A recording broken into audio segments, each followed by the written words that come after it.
Hello ma'am, ask ko lang po, ididi ko po is June or July 2025. And last hulog ko po is nung November 2022 pa. Tapos po, di na po ako nag-work sa mga sunod na year hanggang ngayong mabuntis ako. Makaka-avail po ba ako sa maternity? And ask ko na din po, ano po kayang pwedeng gawin para maging qualified sa maternity? Thank you po in advance. Sana po masagot. Hi Beb! For today's video, sasagutin natin yung question ni Beb Danica. Beb, kung ang EDD mo ay June or July 2025, magkaiba po ito ng qualifying period. If ever na June 2025 ang EDD mo at para malaman kung ikaw ay qualified sa maternity benefits, i-exclude natin ang semester contingency mo na mula January 2025 to June 2025.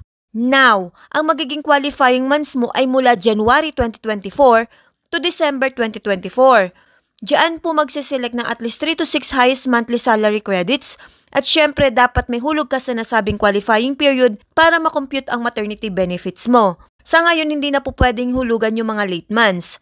If ever naman po na mga noong July 2025, ang magiging semester contingency mo na po ay mula April 2025 to September 2025. Now, ang magiging qualifying months mo naman po ay mula April 2024 to March 2025.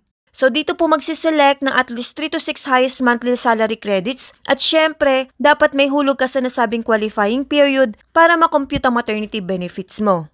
Beb, kung kaya mo mag-voluntary contribution kung hindi ka naman po employed at kung kaya mo ng naka-maximum contribution na 3,000 per month, mas okay po. Iwasan mo po yung late payment. Sana'y nasagot ko ang iyong katanungan. Thank you and God bless. Follow for more.